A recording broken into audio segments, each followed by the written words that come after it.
এজন হিন্দীভাষী লোকে বিস্ফোৰক মন্তব্য আগবঢ়াইছে। তেওঁ বোলে আত্মাৰ লগত কথা পাতে। তেওঁ জুবিন গাৰ্গৰ আত্মাৰ লগত কথা পাতি তেওঁ গম পালে বোলে জুবিন গাৰ্গ হেনো পানীত পৰিহে মৃত্যু হৈছে। তেওঁ কোনো প্লেন কৰি হত্যা কৰা নাই। তেওঁ পানীত ডুবিহে মৃত্যুক আঁকোৱালি ল'ব লগা হ'ল। তেওঁৰ লগত কোনো ষড়যন্ত্ৰ হোৱা নাই। নমস্কাৰ বন্ধু বান্ধৱীসকল, কি খবৰ আপোনালোকৰ? ভালনে বাৰু? মই পুনৰ অন্য এটা ভিডিঅ'ৰ সৈতে আপোনালোকৰ মাজলৈ আগবঢ়াইছোঁ। জুবিন গাৰ্গ ডাঙৰীয়াৰ বোলে প্ৰি প্লেনিং হত্যাকাণ্ডৰ নহয়। জুবিন গাৰ্গ ডাঙৰীয়াৰ বোলে পানীত ডুবিহে মৃত্যু হৈছে। এজন হিন্দীভাষী লোকে আত্মাৰ লগত কথা পাতি এই বিস্ফোৰক মন্তব্যটো আগবঢ়ালে। আমাৰ অসমখনত আজিলৈকে বহু হত্যাকাণ্ড, বহু ধৰণৰ মাৰ্ডাৰ কেছ হওক বা বহু ধৰণৰ তেনেকুৱা কাণ্ড সংঘটিত হৈছে। যেনেকৈ ডাঙৰ ডাঙৰ জোনমণি হত্যাকাণ্ডটো আৰু বহুতো কাণ্ড আচলতে অসমত হৈ আছে আৰু সেইবোৰ CID CBIয়ে ঢুকি নোপোৱা অৱস্থাত আছে। এই কথাটো শুনি আচলতে হাঁহিমে নে কান্দিমে? তেওঁ বোলে আত্মাৰ লগত কথা পাতি সকলোবোৰ কথা কৈ দিব পাৰে।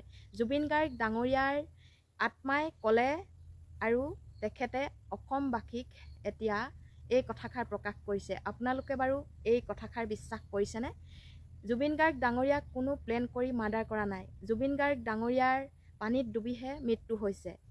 আৰু জুবিনদাৰ যদি আত্মায়ে কৈছে, তেনেহ'লে জোনমণি ৰাভাৰ ইমান দিনে কিয় এই হত্যাকাণ্ডটো তেওঁ আত্মাৰ লগত কথা নাপাতিলে?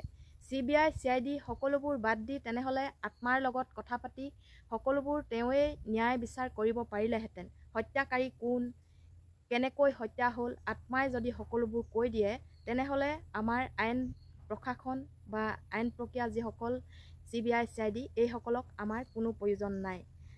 আজিৰ বৈজ্ঞানিক যুগতো তেওঁ আত্মাৰ লগত কথা পাতি অসমবাসীক ভুৱা এটা প্ৰচাৰ চলাই তেওঁ ভিডিঅ' প্ৰস্তুত কৰি আছে। আৰু জুবিনদাৰ লগত আমি ইমানবোৰ মানুহে ন্যায় বিচাৰি হৈ হাল্লা প্ৰতিবাদ ইত্যাদি কৰি আছোঁ আৰু এইজন আকৌ মাজতে ক'ৰ পৰা টপকিল। নামটো হেনো সুৰজ কুমাৰ। তেওঁ আকৌ আত্মাৰ লগত কথা পাতি সকলোবোৰ কথা কৈ দিব পাৰে। সেই গতিকে শুনি মোৰ কথাকেইটা বৰ এটা ভাল নালাগিল। কিন্তু এনেকুৱা মানুহে যদি আত্মাৰ লগত কথা পাতি সকলোবোৰ বিচাৰ কৰিব পাৰে, তেনেহ'লে আমাৰ অসমত ইমান ক্ৰিমিনেলবিলাক থাকিবই নোৱাৰিলেহেঁতেন। কাৰোবাক হত্যা কৰি কাৰোবাৰ বদনাম দিয়ে, কাৰোবাৰ আত্মহত্যাৰ হৈ হত্যাৰ ৰূপ দিয়ে। এনেধৰণৰ আত্মাবিলাকৰ লগত কথা পাতি তেওঁ ন্যায় দিব পাৰিলেহেঁতেন। আপোনালোকে কি ভাবে কমেণ্ট কৰি জনাবলৈ নাপাহৰিব।